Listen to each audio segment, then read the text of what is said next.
Transfer समावण्यामध्ये मागील वर्षाची जर समजा काही माहिती दिली तर ती अगोदर ट्रान्सफर करायचं म्हणतो, बरोबर आहे ना. मग आपल्याला बाद चौथी समावना काय म्हणते बरं, लेखन सामग्रीचा साठा, बरोबर आहे. कशाचं म्हटलंय बरं, लेखन सामग्री. हो का, मी तर बाजूला काढून ठेवते बरं का, लेखन सामग्री. त्याची 1 एप्रिलची किती अमाऊंट दिली आहे बरं, हां 1/4 किती दिली आहे 350. आणि नंतर 31 मार्चची किती दिली आहे बरं 1700, बरोबर आहे. पुन्हा आणखीन प्राप्ती शोधन खात्यामध्ये पण पद आहे का, आहे, बरोबर आहे. मग आपण ह्याच्यावर सांगितलं बा, हे फक्त लेखन सामग्री म्हणूनच ध्यानात ठेवू नका म्हटलं. तर तिथं कोणकोणती पदं म्हटलं बरं मी, लेखन सामग्री म्हणेल, खेळ सामग्री म्हणेल, खेळ सामग्रीला दुसरं क्रीडा सामग्री म्हणून झाले ना. पुन्हा औषधींचा साठा येते का, औषधं सुद्धा. आणि दुसरं विमा स्कंद. ओके, ही 4 पदांवर येऊ शकते. 4ची पण स्टेप एकच प्रकारे आहेत म्हणतो आपण. अगोदर ही 4 पण कोणकोणते म्हटलं बरं, लेखन सामग्री, खेळ सामग्री, औषधं आणि विमा. ही 4 पण पद आपले खर्च आहेत का काय आहेत बरं, खर्चच आहेत ना, बरोबर आहे ना. मग अगोदर कुठे येते ते ठरवायचं, कुठं खर्च बाजूस येतात, बरोबर आहे. पण त्याचे स्टेप कसे म्हणतो आपण, मागील वर्षाचं शिल्लक अगोदर घ्यायचं, प्राप्तिशोधन खात्यामधलं त्याच्यामध्ये प्लस करायचं, प्राप्तिशोधन खात्यामधलं त्याच्यामध्ये प्लस करायचं, आणि शेवटची शिल्लक जी काय असेल ती मायनस करून संपत्तीला दाखवायची. मायनस करून कुठं दाखवायचं म्हणतो, संपत्तीला. मग आता इथं बघा बरं, मागील वर्षीच किती रुपये दिले बरं आपल्याला 350. ते अगोदर घेऊ का इथं, हो का, लेखन सामग्री किती रुपये बरं, ही खर्चच आहे ना आपली नावे बाजू, हा जमा किती रुपये बरं 350. पण इनरला दाखवायचे ना, दाखवा, त्याला 3-4 ओळी सोडा. आता राहिलेली ही अमाऊंट नंतर शेवटी बघू समावनेसोबत. ओके, समावना बघते वेळेस. चला आता ट्रान्सफर करायचं, पण आता कोणती बाजू ट्रान्सफर करायची मला सांगा बरं एकदा, प्राप्ती बाजू. प्राप्ती बाजूची पदं कुठं कुठे, एक तर उत्पन्न आणि दुसरीकडे देयता. याच्या व्यतिरिक्त कुठं दाखवायचंय का, नाही. तर पहिलं पद काय बघा बरं, शिल्लक पुढे आणली म्हटलंय ना, पण शिल्लक पुढे आणली दाखवतो का, नाही. चला सोडून द्या. नेक्स्ट वर्गणी. पण आता तिथे इयर दिलेत ना आपल्याला, 3 वर्ष दिलेत. मग आता सध्या इयरकडे लक्ष द्यायचंय का, नाही. तर टोटल रक्कम घ्यायची अगोदर. किती रुपये टोटल आहे बरं 90,000. दाखवा मग वर्गणी, उत्पन्न बाजूस वर्गणी इनरला ना 90,000. ते इयर वगैरे आता बघत बसायचंय का, नाही. नेक्स्ट पद काय बरं, प्रवेश शुल्क. संस्थेस काय असते अगोदर आपल्या, प्रवेश शुल्क आपलं काय असते, प्रवेश शुल्क. एकतर प्राप्तीचे पद उत्पन्न आणि देयतालाच येतात ना. दाखवा मग प्रवेश शुल्क इनरला ना, हा किती रुपये बरं 13,000. भांडवली प्राप्ती म्हणजे भांडवलीकरण करा म्हटलंय तिथं. ओके, नेक्स्ट पद कोणतं आहे बरं, देणगी सुद्धा संस्थेस काय असते, उत्पन्न. दाखवा मग देणगी. पण इनर काउंटर बर किती 60,000. नेक्स्ट बोंबला बर मृत्यूपत्रित दान. म्हणजे एखादा व्यक्ती मेलन त्याच्या नावानं जर समजा एखादं जर आपण दान जर केलं तर त्याला कोणतं दान म्हणतो आपण, मृत्यूपत्रित दान म्हणतो. मग ती एखादं व्यक्ती कराले, मग हे आपल्या संस्थेला मिळाले ना, मग आपलं काय असेल ते उत्पन्न. दाखवा मग मृत्यूपत्रित दान. पण इनर काउंटर बर इनर किती 40,000. जिवंत असताना देतो त्याला वर्गणी असते, आणि मेल्यानंतर त्याच्या मार्फत भेटतं त्याला मृत्यूपत्रित दान म्हणतो आपण. नेक्स्ट बोंबला ठेव. याचा अर्थ काय, गौऱ्यात ठेवू का, ठेव याचा अर्थ गुंतवणूक. ठेव म्हणजे काय, गुंतवणूक. गुंतवणुकीवर व्याज संस्थेस काय असते आपल्या, उत्पन्न. दाखवा मग गुंतवणुकीवर व्याज. पण इनर काउंटरला बर इनरला हा किती 7,000. उग इनर इनर इनरच म्हणत बसलात. नेक्स्ट सहल शुल्क. आपण सहल वगैरे काढतो का नाही, मग त्याचं काय असेल आपलं ते उत्पन्न. दाखवा मग सहल शुल्क.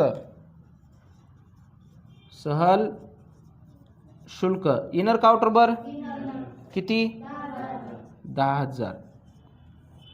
नेक्स्ट बोंबला प्राप्तीचं तर काय अडचण आहे का, नाही ना. आता नंतर शोधन बाजूची पद संबंधित म्हणजे एकतर खर्च आणि दुसरीकडे संपत्ती. याच्या व्यतिरिक्त कुठं दाखवायचं आहे का, नाही. तर पहिलं काय बोंबला लेखन सामग्री. बघा आता लेखन सामग्रीचं लिहिलं बा पद मी. अगोदरची शिल्लक मागील वर्षाची माझ्याजवळ किती रुपयाची लेखन सामग्री शिल्लक होती 350 रुपयाची. प्राप्ती शोधन खाते कधी पण बा कधीच असते म्हणतो, ही फक्त चालू वर्षाचं असते. प्राप्ती शोधन खाते कधीच आहे, चालू वर्षाचं आहे. आणि चालू वर्षात खरेदी किती रुपयाची केला बरं आता लेखन सामग्री किती रुपयाची आहे 8,000 ना. आता खरेदी केल्यानंतर अजून वाढेल ना आपली, तर काय याच्यात प्लस खरेदी किती रुपये बर 8,000. लगेच प्लस करून परत इनरला किती येते बघा बरं 8,350. त्याला परत इनरला का बरं ठेवला तर त्याच्या पुढे काही संभावना आहे ना आपली राहिलेली, ती संभावनेसोबत सॉल्व्ह करून घेऊत आपण. झालं. नेक्स्ट काय बरं पोस्टेज. पोस्टेज म्हणजे काय म्हणतो आपण त्याला टपाल. टपाल ही काय असते आपलं खर्च आहे ना. दाखवा मग खर्च बाजूस पोस्टेज. त्याला 2 ओळी सोडून बरं का. पोस्टेज किती बरं 1,000. जो आहे तुम्हाला दिसाले का डाईसमुळे प्रॉब्लेम येईल. हां नंतर नेक्स्ट सहल खर्च कुठे येईल बरं दाखवा मग सहल खर्च. असली सोपे सोपे तर पदे येतात का नाही. वा वा वा हुशार मग किती 8,000. इनर काउंटर बर आउटर. चलो पगार सुद्धा काय असते आपलं खर्च. वा वा वा वा शिकलात तुम्ही आज हुशार झाला. इनर काउंटर 8 वर्ष आहे का बरं आज बहुतेक आज मटक्याला 8 येणार आहे वाटते आहे की नाही. नंतर नेक्स्ट हां खर्च म्हणल्यास हां दाखवा मग वार्षिक सर्वसाधारण खर्च. वार्षिक सर्वसाधारण खर्च मी शॉर्टकट लिहितोय बरं का. किती रुपये 4,500. इनर आउटर सांगत चला बरं का मला मी टिक केलेलं नाही. नेक्स्ट कुठे येईल बर दाखवा मग प्रवास खर्च किती बोंबलाल 7,500. नेक्स्ट भाडखाऊ कुठे येते दाखवा भाडे. इनर काउंटर आउटरला 12,000. चलो अच्छे बच्चे. हां नेक्स्ट धर्मादाय. धर्मादाय याचा अर्थ इंग्लिशमध्ये तिथं दिले पण बघा तुम्हाला चॅरिटी. आपण चॅरिटीला वगैरे काही खर्च देतो का नाही आपण चॅरिटीला फंड निधी देत असतो. आलं लक्षात. ते दिल्यानंतर आपलं काय खर्च. ओके दाखवा मग धर्मादाय. दुसरं आणखीन काय म्हणतो तर आपण समजा आपण बामण वगैरे आणतात पूजा वगैरे असतात बा विधी करतो काहीतरी मग ते काय फुकट करतो का नाही त्याच्यावर काहीतरी आपल्याला खर्च द्यावं लागतात त्याला धर्मादाय खर्च म्हणतो. किती रुपये बर 7,800. धर्मादाय देण्यात राहील ना पद. हां नेक्स्ट विविध खर्च दाखवा मग विविध खर्च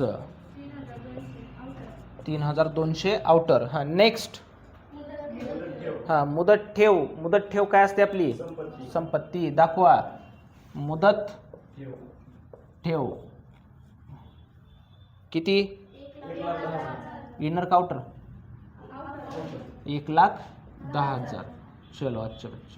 नेक्स्ट बोमला उपस्कर काय असते आपली संपत्ती. दाखवा मग संपत्ती बाजूस का उपस्कर.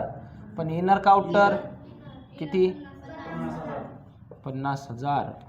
नेक्स्ट शिल्लक पुढे नेली. शिल्लक पुढे नेली भविष्यातील काय असते आपली संपत्ती. पण तिथं कोणकोणती आहे असं उल्लेख केले का नाही. मग कोणतं रोख.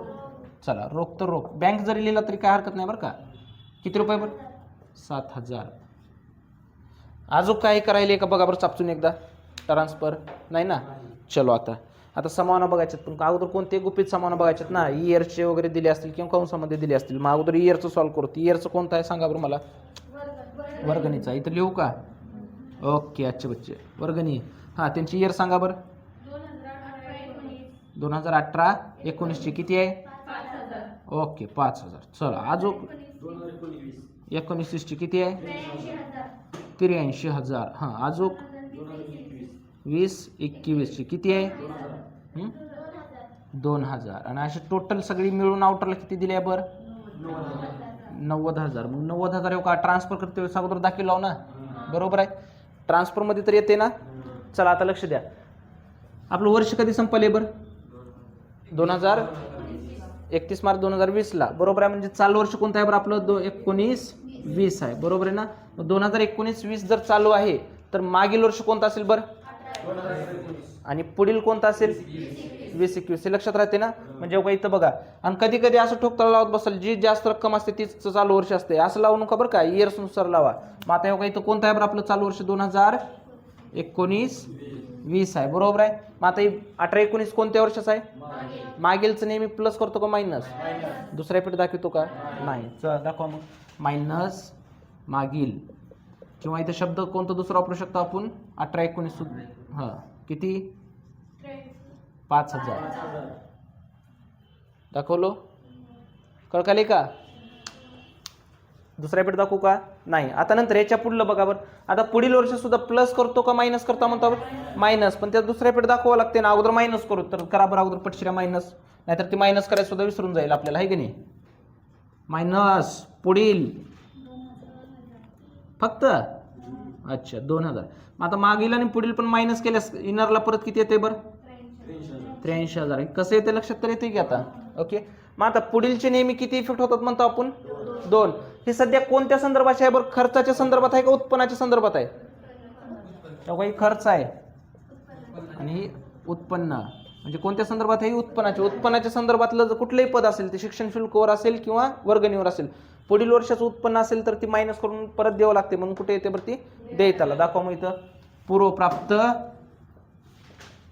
वर्गणी किती रुपये बोंबला 2,000 किंवा पूर्वप्राप्तला दुसरा शब्द काय वापरू शकतो आता इथं पुढील वर्षाची वर्गणी दोन्हीपैकी कुठली एक लिहा तुम्हाला जी सोपं वाटते ती किंवा 2020-21 ची वर्गणी असं जरी लिहिला तरी चालतंय आलं लक्षात झालं चलो आता नंतर नेक्स्ट आता आणखीन गुपित समावून कशावर आहे बरं बघा बरं प्रवेश शुल्क पण कंसात काय म्हटलंय बरं भांडवली प्राप्ती याचा अर्थ भांडवलीकरण करायचंय पण किती टक्के उल्लेख केले का तिथं नाही तर पूर्ण किती करावं लागते आता 100% मग भांडवलीकरणाचे इफेक्ट माहित आहेत की भांडवलीकरण म्हणले की नेहमी संबंधित पदात प्लस करतो का मायनस बर मायनस नेहमी संबंधित पदातून मायनस तर कशामध्ये प्लस करता भांडवल निधीमध्ये पण भांडवल निधी कंपल्सरी कुठे येते बरं अगोदर इथं लिहून दाखवू का का मी लिहून दाखवलो बा कसं वाटलं बरं छान वाटलं का हां पण त्याची अमाऊंट आहे का नाही ओके चलो कशाचं करायचं रे अच्छा ठेव का मायनस किती टक्के 100% भांडवलीकरण किती रुपये बर 13,000 आउटरला 26 का हां 0 डॅश मग आता 13,000 रुपये कशामध्ये प्लस करा मग प्लस किती टक्के कशाचे काय केला प्रशुभा किती रुपये केला 100 रुपये का 13,000 मोबाईल बंद कर रे वागा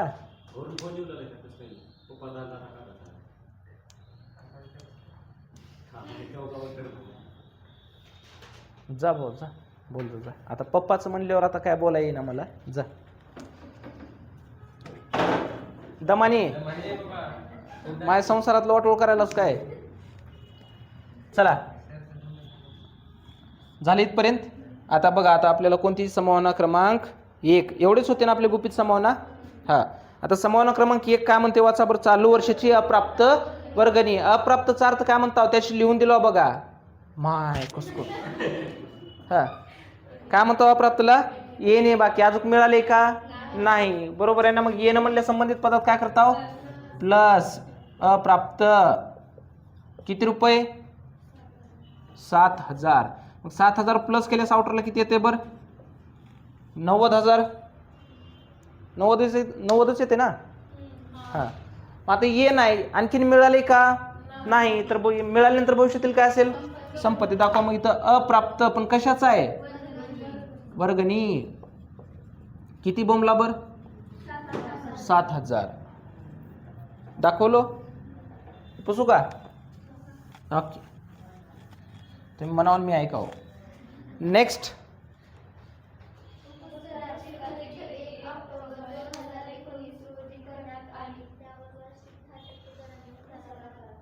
अच्छा बघा उपस्कराची खरेदी किती तारखेला करण्यात आल्या म्हणते बरं 1 ऑक्टोबर 2019 ला ओके अगोदर उपस्कर चापचून बघा बरं आपली किती रुपये आहे बरं किती आहे बोंबला रे हो का उपस्कर टोटल किती रुपयाची आहे 50,000 ओके अगोदर मला एक सांगा घसाऱ्याची इफेक्ट अगोदर क्लिअर करून घेऊ मग त्या अमाऊंटचं नंतर बहुत घसारा म्हणले की नेहमी प्लस करतो का मायनस बर मायनस मग घसारा संस्थेस खर्च असते का उत्पन्न खर्च तर कुठे येईल इकडं खर्च बाजू येते पण आता इथं पर्सेंटेज नुसार काढलेलं कधी पण एका वर्षाचं निघते म्हणतो आपण पण आपल्याला घसारा पूर्ण 1 वर्षच काढत बसायचंय का नाही तर तिथं तारीख काय म्हटले बरं कधी खरेदी केली मध्ये उपस्कर 1 ऑक्टोबर 19ला, बरोबर आहे ना. म्हणजे आपण लग्नासाठी खरेदी केला म्हणून समजा आणि आता त्याच्यावर घसारा करायचे. मग आपलं वर्ष कधी संपले? 31 मार्च 2020ला. आणि घेतला कधी? 1 ऑक्टोबरला. मग जेवढे महिने झाले तेवढेच महिन्याचा करावं लागते ना. पूर्ण वर्ष झाले की ते घेऊन आपल्याला नाही. मग आता घेऊन बघा, 1 ऑक्टोबर म्हणल्यास ऑक्टोबरचं पूर्ण महिना येते का? ऑक्टोबर, नोव्हेंबर, डिसेंबर, जानेवारी, फेब्रुवारी, मार्च. किती महिने होईल तर? मग घसरगुंडी पण किती महिन्याची? 6 महिन्याची. मग बघा बरं, अगोदर टक्केवारीनुसार काढू. अगोदर 50,000 गुणुले किती टक्के? अरे किती टक्के घसारा करायचंय? 10 भागिले 100. 10% म्हणल्यास किती? 0 कट करून उत्तर येते. म्हणजे 50,000च किती येते आता? 5,000. पण पर्सेंटेजनुसार काढलेलं कधी पण एका वर्षाचं असतं. घाई गडबडीमध्ये लगेच 5,000 लिहायचंय का? नाही. आता काही तोंडी उत्तर निघतंय 2,500. कसं? एका वर्षासाठी 5,000 तर 6 महिने म्हणजे निम्म किती येईल बरं? 2,500. मग आता 2,500 रुपये प्लस का मायनस? मायनस. किती टक्के? 10%. काय? घसारा. किती आले? 2,500. 2,500 आलं कुठून हे लक्षात राहील की? नाहीतर असं वरकी नोट काढा पुन्हा. 5,000 गुणुले 6/12 बरोबर 2,500. असं वरकी नोट दाखवा. तिथं एक्झाम मध्ये दाखवावं लागतंय बरं का. पण आउटरला किती येतंय बोंबला? 52,500 का 47,500? ओके 47,500. मग आता एक घसारा मायनस केला ना. मग आता इकडं कुठं दाखवू बरं? खर्च बाजू दाखवा. मग किती टक्के बरं? कशावर? उपस्करावर घसारा. किती? 2,500. पण इथं जसं गेलो तसंच लाईव्हला पण समजाले का? लाईव्हला उगं माझी मी चालू करायला असं तर नाही ना. अलग फील तर नाही ना. नंतर नेक्स्ट समावना बोंबला बरं. आता तिसरी सहल शुल्क येणे बाकी रुपये किती म्हणते? 7,500. येण्याला दुसरं नाव काय बाई?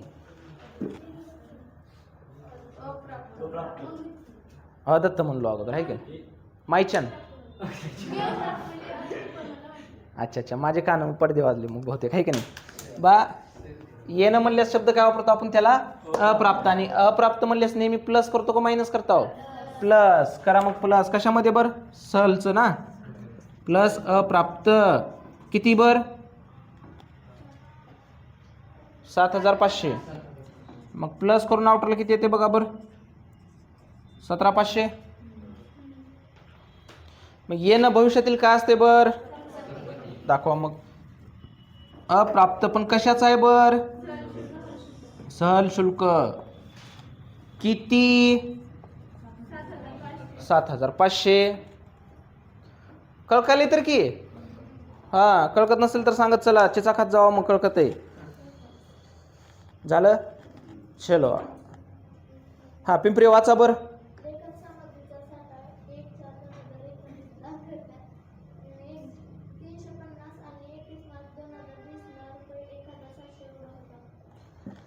बा 1 एप्रिलला किती होतं म्हणते? 350. एवढं इथे लिहिलं बा. आणि 31 मार्चला किती होतं? 1,700. बरोबर आहे. मग अगोदर 1 एप्रिलचं म्हणजे मागील वर्षाची होती. मागील वर्ष शुल्क आपल्याला अगोदर ट्रान्सफर करून घ्यायचं होतं. दाखवलं होतं का इथं? 350. प्राप्तिशोधन खात्यामध्ये किती रुपये अमाऊंट होती? 8,000. मग ते काय म्हणून दाखवलो? खरेदी म्हणून काय केलं? त्याच्यात प्लस केला. बरोबर आहे ना. आणि शेवटची शिल्लक ही 1,700 काय करायचं म्हणतो आपण? मायनस. काय करायचंय? मायनस. तर भविष्यातील काय असेल इकडे? आपली संपत्ती. ओके. आणि फक्त लेखन सामग्रीसाठी संबंधित आहे का? नाही. तर कोणकोणत्या संबंधित आहे? लेखन सामग्री, खेळ सामग्री, पुन्हा नंतर औषधी, क्रीडा आणि खेळ एकच झालं. पुन्हा नंतर औषधींचा साठा आणि नंतर विमा स्कंद. ओके. विमा साठा म्हणा, विमा स्कंद म्हणा किंवा विमा प्रव्याजी म्हणा. आलं लक्षात? विमा शब्दावरून तर लक्षात राहील की? आता करा मग याच्यातून मायनस. शेवटचा साठा किंवा स्कंद. शेवटचा साठा किंवा शेवटचा स्कंद किती रुपये बर? 1,700. बघा बरं आता 8,350 मधून 1,700 वजा करून आउटरला किती येते? 0,5. 13 मधून 7 गेले 6. 6,650. ओके. मग आता भविष्य शिल्लक राहिले ना. लेखन सामग्री, पेना वया शिल्लक राहिली टाकून देताव का? नाही. भविष्यात वापरतो. तर भविष्यातील काय असेल? संपत्ती. पण कशाचं शिल्लक राहिले? दाखव मी इथं. लेखन सामग्री स्कंद, स्कंदाला दुसरं नाव काय? साठा. किती रुपये? 1700. आणि आपल्याला अंतिम खात्यामध्ये पण झाले बा संवरण स्कंद. संवरण याचा अर्थ काय? शेवटचा. स्कंद म्हणजे साठा किंवा शिल्लक. ओके झालं? ओके. हा मेंढेकर वाचा बर.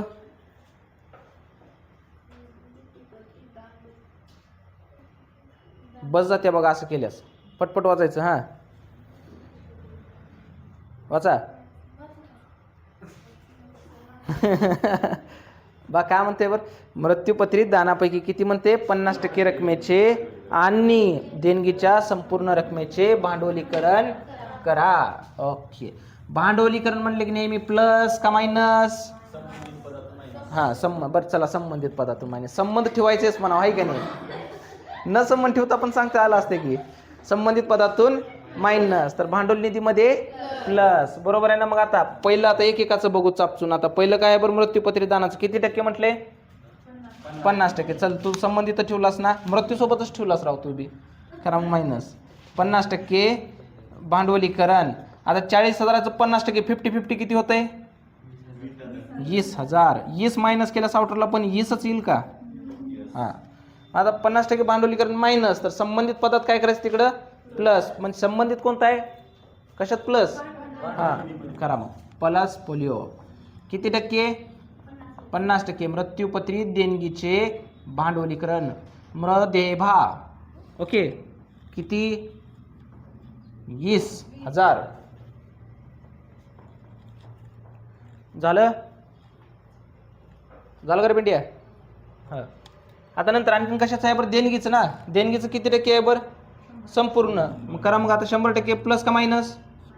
मायनस. 100% भांडवलीकरण किती रुपये बरं? आता 60,000 100% 60च ना. ओके. आउटरला 0 ओके. आता 60,000 रुपये मायनस केला तर भांडवल निधीमध्ये काय करायचंय? प्लस. कशाचं? पण किती टक्के? देणगीचे भांडवलीकरण. 100% देणगीचे भांडवलीकरण. किती रुपये आले बर? 60,000. 60 पॅक. ओके. आता नंतर नेक्स्ट कोणता आहे का? नाही. तर बघा बरं आता टॅली करून कोणती बाजू जास्ती ते बघा बरं अगोदर. उत्पन्न येते का खर्च येते? आणि आजच्या क्वेश्चनमध्ये आपल्याला भांडवल निधी निर्माण करता पण आला असतं बरं का. पण उद्यापासून घेणार आहे ते क्वेश्चन्स. भांडवल निधी निर्माण कसं करायचं ते.